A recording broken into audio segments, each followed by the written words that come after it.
Eccoci qua, cari telespettatori, un'altra parte della nostra trasmissione molto interessante. Allora, vi presento i nostri interlocutori odierni. Priorità alle signore.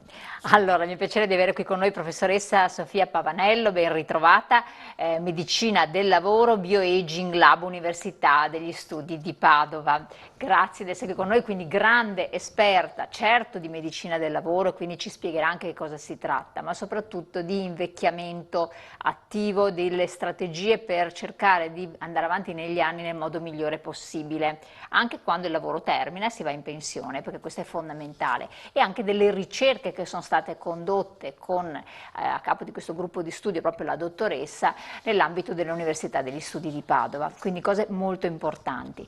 Poi abbiamo immancabile Gianni Fabian, che è segretario regionale FNP CIS del Veneto, delega al sociosanitario. Dico immancabile perché ogni volta che noi parliamo di ambito sanitario e sociale e di invecchiamento attivo dobbiamo fare riferimento adesso a lei, giusto segretario? Giusto. Allora, introduciamo un po' il tema odierno che anche per me è molto accattivante, perché parliamo di prevenzione che deve partire però non dal mondo del lavoro, io direi addirittura dal mondo della scuola, perché se, dopo vedremo la dottoressa cosa ne dice, se una persona giovanissima incomincia subito ad avere una vita attiva, dinamica, eccetera, anche se i vostri grafici dicono che c'è come iniziano a lavorare, smette a fare l'attività fisica attiva, però diventa uno stile di vita, diventa una forma mentis, no? Sì, e intanto approfitto per ringraziare subito la professoressa per il tempo che ci dedica oggi, perché abbiamo la fortuna di avere un luminare in questo campo. Sì.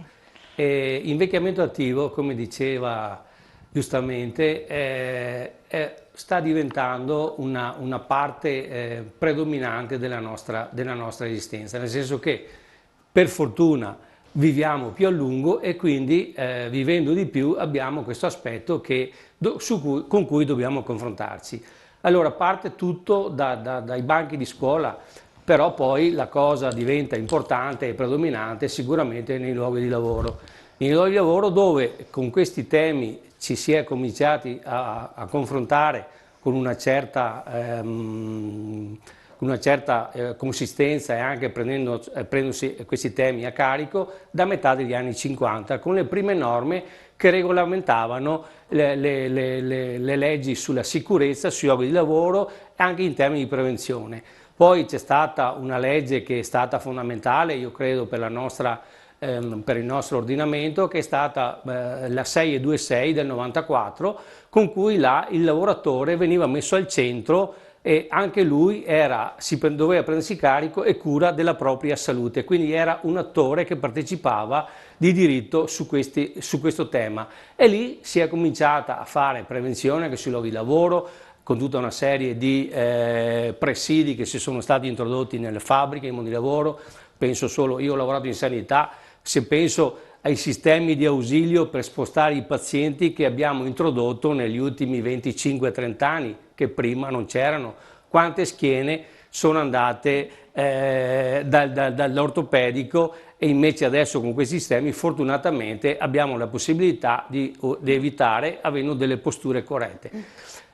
Questo tema noi come FNP lo abbiamo nelle corde, nel senso che anche il nostro è stato un tema che abbiamo approfondito nell'ultimo congresso come FNP e che continuiamo a portare avanti. Abbiamo costituito anche un dipartimento al nostro interno con dei referenti per zona e ci occupiamo di tematiche appunto che portino avanti questi temi per i nostri anziani, insomma. Ecco, questo. Anche perché bisogna che le persone, siccome gli incidenti sul lavoro continuano ad esserci, le malattie professionali continuano ad esserci, o diventa una forma mentis anche dei lavoratori stessi, non soltanto della parte datoriale, altrimenti non ne usciamo, è molto difficile, quindi bisognerebbe stare sempre attenti a tante cose, vero dottoressa? Lei si occupa di medicina del lavoro, cioè di che cosa? Quindi vediamo un po' di legare anche al tema odierno, di che cosa vi occupate? Sì, allora io sono appunto professore di medicina medicina del lavoro all'Università di Padova e la medicina del lavoro ha avuto un'evoluzione nella storia,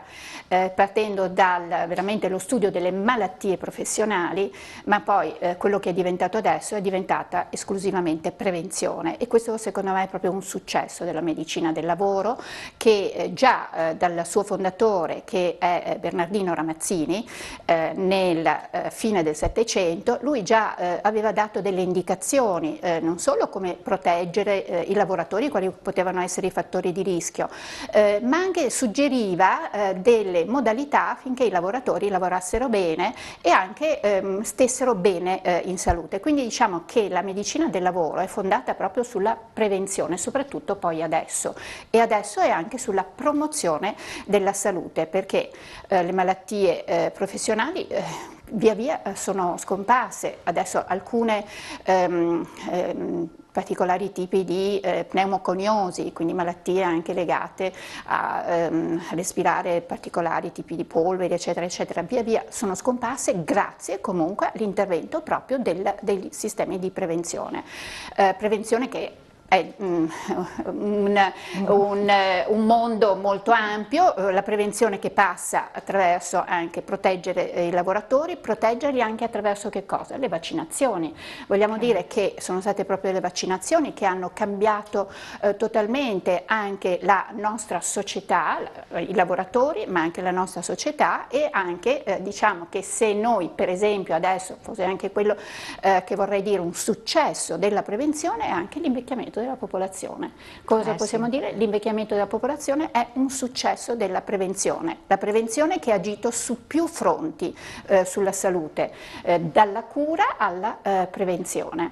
Che però non è solo esclusivamente in ambiente di lavoro, ma deve essere portata anche nella vita domestica, anche nelle abitudini di vita, lo possiamo dire. La dottoressa è venuta qui dall'ospedale di Padova in bicicletta, è encomiabile, giornata con 40 gradi, coerente al massimo, è venuta in bicicletta. No, veramente non è cosa di poco conto, per carità c'è allenamento, c'è tutto, però il fatto di dire faccio movimento anche se sono oberato fin qua di impegni di lavoro, non ho tempo, però ecco mi muovo in bicicletta, cerco di muovermi a piedi, cerco di camminare, tante persone non lo fanno, si richiudono nell'aria condizionata. Ecco, sì, effettivamente anche in questi periodi così, effettivamente, beh, io non mi fermo, ecco, io noto che Padova, grazie anche insomma, ad una serie di interventi che sono stati fatti, per esempio le piste ciclabili, ho notato che dall'ospedale fino a qui c'è una pista ciclabile che facilmente può essere seguita, e quindi in bicicletta io ci ho messo 14 minuti per arrivare fino a qui, magari se uno vuole andare più lento anche 20 minuti, però se lei fa un calcolo di scendere dal posto di lavoro, raggiungere la macchina che chissà dove l'hai parcheggiata, entri nella macchina che in questi momenti penso che sia infuocata, accendi l'aria condizionata, insomma a un certo punto arrivi qui che sei più stremato rispetto invece al fatto che sei venuto qui in bicicletta. Questo così, giusto per una testimonianza davvero che si può fare, che si può fare. Sono viva e vegeta, eccomi qua, insomma ecco, questo è così il mio modus vivendi. No, ma infatti usarlo come abitudine di vita, questo è importante. Come, esattamente, poi soprattutto anche il movimento che magari pensiamo che sia così qualche cosa che sì, bisogna noi tra le attenzioni no, diciamo cerca di mangiare bene, no, bisogna anche muoversi, forse, anzi diciamo che vorrei dire che il movimento è un medicamento il più gratuito, il meno costoso che uno può suggerire per la salute. Fare poco, abbiamo avuto un suggerimento da delle pubblicazioni per cui fare 1000 passi al giorno abbassano del 15% del rischio cardiovascolare. Cosa vuol dire fare 1000 passi al giorno? 10.000 o 1000? Allora no, poche cose, 1000 passi al giorno, già questo abbassa il rischio cardiovascolare, quindi partiamo dalle piccole cose. 1000 passi al giorno vuol dire 500-600 metri, va bene? Decido di fare questa cosa così, quindi questo aspetto insomma deve essere in qualche modo sottolineato. Voi tra l'altro quindi non solo studiate gli stili di vita, studiate il mondo del lavoro, che ci sia prevenzione, poi parleremo anche dell'invecchiamento, ci sono delle scale di valori eccetera, ma per far conoscere anche ai nostri telespettatori avete un ambito di ricerca che è Bioaging Lab, Sì. nell'ambito del quale avete fatto anche delle importanti scoperte, possiamo dirlo, insomma. Certo. Comunque, che cosa fa Bioaging Lab? Allora, diciamo che abbiamo creato questo laboratorio proprio per studiare meglio l'invecchiamento che è tra i fenomeni più importanti di questo secolo. E quindi, siccome poi anche l'invecchiamento della popolazione si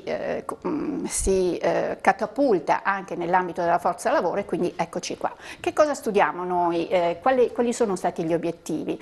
Quello di capire quali potevano essere le cose che ci fanno invecchiare, che accelerano il nostro invecchiamento anche in ambito lavorativo, e quelle invece, anche quello che invece potrebbe far ritornare indietro il nostro orologio, perché le ultime Potrebbe far tornare indietro il nostro orologio? Certo, il nostro orologio biologico, perché le ultime indicazioni che ci sono state, che ci vengono insomma anche dalle ricerche eccetera, l'invecchiamento è un fenomeno fisiologico che via via ci conduce insomma a diventare sempre più anziani eccetera, però non è un qualche cosa di ineluttabile. Sull'invecchiamento noi possiamo agire per cercare di fare un invecchiamento in salute.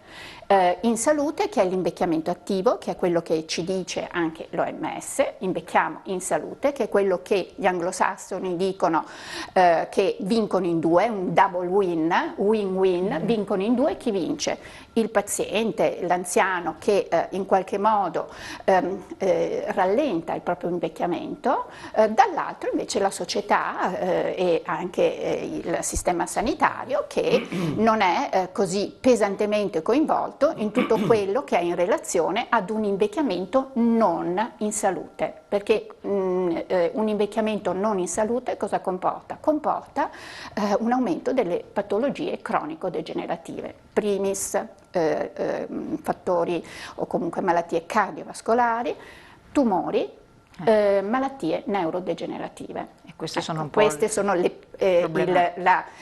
top, non la top 10, ma le prime tre che salgono sul podio, insomma. Ecco, secondo lei, un po' mutuando quello che è anche l'interesse del sindacato dei pensionati, persone che hanno smesso già di lavorare e che hanno magari non condotto una vita estremamente salubre in età lavorativa, per impegni, famiglia, eccetera, possono recuperare adesso che sono in pensione e quindi superati gli over 67-68 anni che magari ci stanno seguendo e dicono ma io in realtà, perché ci sono state delle persone, quando io dico invecchiamento attivo tanti dicono sì ma ormai vecchio sono.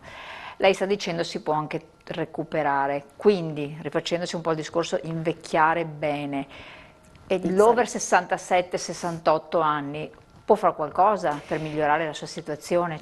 La scienza ci aiuta in questo senso? Allora, la scienza ci dice comunque che innanzitutto per prevenire l'invecchiamento è meglio iniziare il prima possibile. Quando? Attraverso i genitori che educano i figli. Già, è quello che dicevamo all'inizio, bisogna... e quindi questo è il... O i nonni e i nipoti. O i nonni e i nipoti. E questo è il primo aspetto. Tanto che anche la pediatria, la clinica pediatrica nostra, si è attivata tantissimo su questo aspetto, educazione dei genitori, bambini, perché sì, dall'inizio bisogna dare certi elementi. Dopodiché non è mai troppo tardi, e ci possono essere ovviamente, come anche dice il nostro professore Molao, che è il direttore della medicina sportiva dell'azienda ospedaliera Università di Padova, c'è questa prescrizione che è personalizzata per ogni persona e quindi anche per ogni età. Ah, personalizzazione, ecco, questo è molto interessante. Allora, voi però, non sulla personalizzazione, ma sulle masse, su grandi numeri, avete fatto delle ricerche, no? Sì. Avete anche dei grafici per vedere un po' gli andamenti. Che Noi cosa abbiamo- ne è emerso? Allora, devo dire che fortunatamente non siamo messi malissimo, nel senso che noi abbiamo somministrato un questionario in previsione del congresso che abbiamo appena completato e su 1200 risposte il 70% comunque cammina giornalmente. Poi abbiamo un 15% che fa una ginnastica dolce e abbiamo solo un 15%, c'è qualcuno che fa un po' di bici, e abbiamo solo il 15% che fa vita, quindi sostanzialmente diciamo che l'obiettivo è quasi centrato e questo fa sì che abbiamo la nostra popolazione, come lei professoressa ben sa, è la più vecchia d'Europa, quindi anche al mondo. fortunatamente abbiamo comunque adottato degli stili di vita che in questi anni ci hanno permesso di invecchiare. Adesso però, come dice la professoressa, bisogna invecchiare bene, perché su questo invece non siamo proprio ai primissimi posti e bisogna sicuramente migliorare. La nostra indagine dice appunto questo, insomma. Infatti abbiamo tra l'altro un grafico che è interessante, che c'è quali difficoltà incontri nel praticare le attività fisiche o sociali. E se adesso magari dalla regia ce lo fanno vedere, il 22%, poi magari può interessare anche la dottoressa Sì. come indagine, dice per problemi di salute e quindi non riesce a fare l'attività fisica. 22 è abbastanza. I costi l'11% e anche questo secondo me è abbastanza rilevante perché magari c'è anche ritrosia a dirlo, costa, però costa. Sì, sembra. Mancanza di compagnia a partecipare, quindi condividere certi momenti un 10%, per arrivare alle strutture nelle vicinanze un 8%, gli orari 7% e poi difficoltà a raggiungere il luogo che coincide secondo me ad avere strutture nelle vicinanze un 4%, quindi diciamo che anche un 10-11% dice non ho delle strutture vicino, però lei diceva anche camminare e quindi si tratta di capire che cosa si può fare, perché ne costi, se uno va a camminare, quanto costa camminare? Appunto. Perché Penso che bisogna suggerire forse anche cose più semplici, esattamente. Ecco, beh, io penso che cominciamo anche attraverso queste trasmissioni o comunque questi incontri, così anche grazie alla CISL Pensionati, insomma, che è sensibile a questa cosa, per cercare di diffondere dei suggerimenti che siano anche dei suggerimenti ovviamente fattibili, semplici, affrontabili, anche da, vediamo appunto questo tipo di risultato che è il discorso che la maggior parte dice che non lo può fare perché ha problemi di salute. Beh, possiamo dire che comunque anche se uno ha problemi di salute, ovviamente il primo qual è? L'artrosi potrebbe essere in genere, oppure anche altri problemi di, che ne so, legati a una poca mobilità, eccetera. Però piano piano, se uno in realtà anche attraverso piccoli obiettivi, 1000 passi al giorno, comunque per esempio non utilizzare gli ascensori. Anche solo il fatto di fare le scale, ovviamente con le dovute attenzioni, eccetera, anche solo quello diciamo che già cominci ad aumentare la tua prestanza fisica, cioè dopodiché magari ovviamente se tu riesci anche ad andare in un posto, raggiungere una certa situazione, che poi appunto se uno è anche in pensione diciamo che ha un po' più tempo anche per organizzarsi, io penso che insomma sì, possa essere poi fatto il tutto più velocemente. Quindi comunque, come dicevo, esiste l'esercizio fisico, è una pillola che è la più gratuita e la meno costosa possibile, una medicina, e può essere data ad ogni età ed è in qualche modo anche appunto personalizzata per tutte le situazioni. Voi avete fatto anche un'indagine sulla percentuale di persone che fa prevenzione di salute e dal Covid in avanti purtroppo, voi anche per liste d'attesa infinite, eccetera, è crollata terribilmente, vero? E dopo diciamo, chiediamo alla dottoressa l'importanza appunto che può avere la prevenzione. È crollata e proprio dalla nostra indagine ne esce che la metà di questi 1200 fa, il 43% mi pare se non ricordo male, fa degli esami annualmente, regolari, ogni 6 mesi. Poi però c'è tutta una fetta che o perché c'è anche un problema legato adesso alle attese, ai tempi di attesa, cioè il sistema sanitario purtroppo in questo momento sta incontrando una difficoltà a dare le risposte adeguate, medici di base piuttosto che specialisti ospedalieri, e quindi c'è, perché proprio legato a questo, c'è tutto il tema di affrontare periodicamente queste visite e questi esami che non sempre riusciamo a fare, insomma. Ecco, dottoressa, allora qua mi rivolgo un po' a lei. La prevenzione anche dal punto di vista sanitario, ne aveva parlato nei luoghi di lavoro, che è fondamentale, ma anche quando si esce dal mondo del lavoro bisognerebbe tenersi un po' controllati. Non è così semplice, automatico, basti anche pensare alla semplice, banalissima visita urologica, senologica, che tante volte, ai noi, viene ritardata e sappiamo quello che può succedere, no? Beh, diciamo che da questo punto di vista è vero. Allora, prevenzione nel mondo del lavoro che passa, la prevenzione è a diversi livelli. Penso che qui noi stiamo parlando di una prevenzione soprattutto secondaria, ovvero di uno screening, oppure che attraverso una serie di visite cerchiamo di vedere il più precocemente possibile una eventuale situazione. Ecco, da questo punto di vista mi sembra, io vedo anche che arrivano anche a casa mia degli inviti, per esempio, a fare degli esami che potevano essere anche quello del sangue occulto, certo, nelle feci. A mio marito arriva invece quello del discorso sull'esame della prostata, eccetera. Ci sono tutta una serie, mi sembra, di possibilità che possono essere aderire, sfruttarle. Ovviamente se tu vuoi, perché sei ammalato e in 224 vuoi avere magari a volte questa cosa, io vedo però che si fa il possibile, ecco.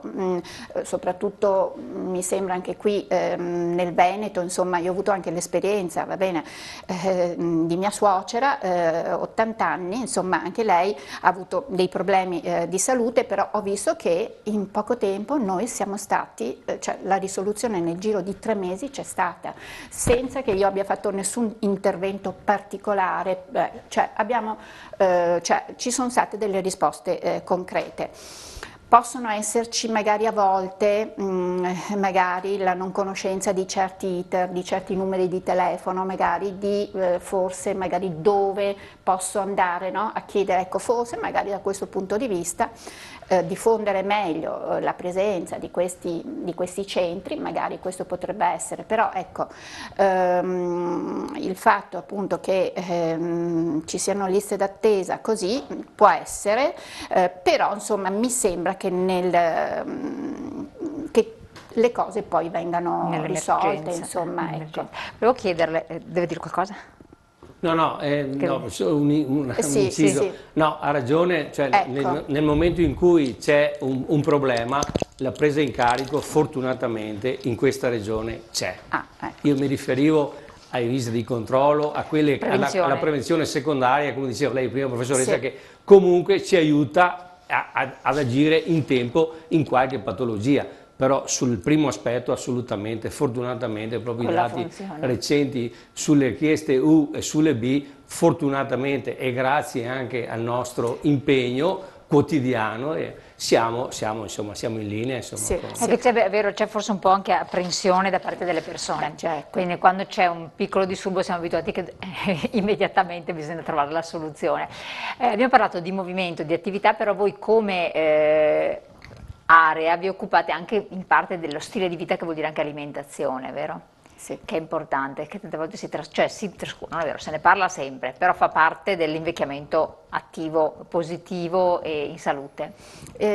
Diciamo che sì, per quanto riguarda la prevenzione, che passa appunto attraverso un movimento, passa anche attraverso una dieta, mi permette di accennare anche un aspetto che non si fa mai molta attenzione, il discorso del sonno.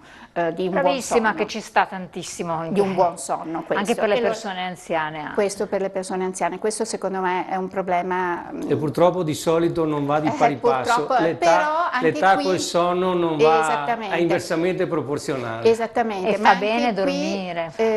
ecco, questo discorso, questo problema del sonno è importante, noi lo stiamo studiando anche in medicina del lavoro, perché abbiamo dei lavoratori che lavorano turni, eccetera, quindi per cercare di mettere così, di salvaguardare la salute di questi lavoratori in particolare si è fatto molto, si è studiato molto da questo punto di vista. Voglio dire che ho organizzato una serie di seminari per la scuola di specialità di medicina del lavoro, il primo era sul sonno. Sul sonno, dove poi ho chiamato una serie anche di esperti, perché adesso ci sono degli esperti sul sonno che conosco appunto e che ci hanno date proprio le ultime innovazioni o comunque le attenzioni che devono essere fatte sul sonno. Per esempio 2 o 3 suggerimenti? Beh, innanzitutto un suggerimento importante è quello anche del discorso di quando tu fai la cena, per esempio, non andare mai oltre le 7:30, 8. Queste cene tardi, mangiare tardi non fa certo bene al Quindi sonno. mondo anglosassone in queste docce, ecco, quindi da questo punto di vista, questo è senza dubbio un aspetto importante. Poi per esempio anche il discorso anche del movimento aiuta un rilassamento e quindi anche il sonno. L'altro aspetto è anche dovuto per esempio anche all'utilizzo degli schermi, l'utilizzo di cellulari eccetera, quindi qui subito l'attenzione per i ragazzi magari o comunque anche per le persone anziane che magari così fissano degli schermi che non hanno la schermatura per la luce blu che in qualche modo inibisce il picco di melatonina che è quella che concilia in qualche modo il sonno. Ecco, così una regolamentazione da questo punto di vista ci vuole così. L'altro aspetto invece sulla dieta, sulla dieta è un mondo importante. Certo. Noi ci siamo concentrati su un aspetto importante perché abbiamo visto proprio attraverso questi studi sull'invecchiamento che cosa dobbiamo combattere, cos'è che ci fa invecchiare, cos'è che fa invecchiare le nostre cellule.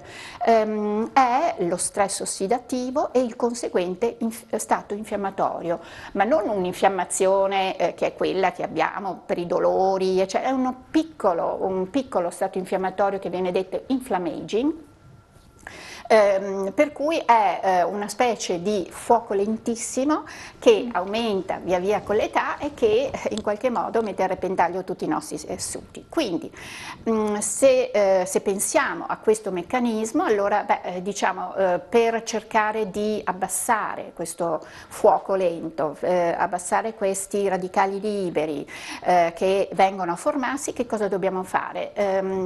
Nutrirci, abbiamo delle molecole importanti che sono gli antiossidanti. Dove li troviamo gli antiossidanti? Frutta e verdura. Il mondo anche qui è vasto e quindi noi stiamo studiando quali di queste specie, insomma di questa frutta e verdura ha maggiore attività da questo punto di vista. L'ultimo lavoro che abbiamo pubblicato è quello appunto che questo estratto antiossidante antinfiammatorio di Monarda didima, che è un fiore, il fiore del bergamotto, che abbiamo visto essere molto importante in abbassare questo tipo di effetto, quindi infiammazione, che abbiamo misurato essere più bassa in chi prendeva questa integrazione. Tra l'altro abbiamo osservato anche che chi appunto si nutriva bene con questi antiossidanti aveva anche un sonno migliore e anche diceva di avere un'attività fisica migliore, ma non attraverso un questionario che in qualche modo è un po' soggettivo, no? I questionari. Noi avevamo dato un orologio che nel periodo in cui c'è stato lo studio seguiva minuto per minuto, secondo per secondo le persone e quindi noi abbiamo esaminato questi dati puntualmente e sono dei dati oggettivi che ci hanno detto questo. Quindi diciamo che con questo studio stiamo cercando cercando di dare delle risposte anche più scientifiche, più puntuali a quello che può essere eventualmente quello che si dice, che mangiare frutta, verdura o anche certi integratori fanno bene, però bisogna sempre controllare tutte queste cose. Assolutamente. Grazie professoressa. Siamo giunti al termine, segretario. È stato interessantissimo questo approfondimento. Vuole fare una battuta di chiusura? La battuta di chiusura, se me la concede la professoressa, io ho saputo l'età della professoressa, che naturalmente non svelerò neanche sotto tortura. Devo dire che sono rimasto impressionato, quindi quello che posso dire, riguardiamo più volte questa trasmissione e seguiamo in maniera i consigli della professoressa e ce la possiamo fare. E ce la possiamo fare, assolutamente. Grazie ancora, buon lavoro anche a voi FNP CISL, e cari telespettatori, io naturalmente vi lascio a riflettere, rivedete la puntata su web e su YouTube, perché tante cose sono state dette, bisogna appunto riflettere, soppesarle, ma soprattutto, come detto dalla professoressa all'inizio, metterle in pratica, e allora i risultati si vedranno nel breve e anche nel lungo termine. Buona serata.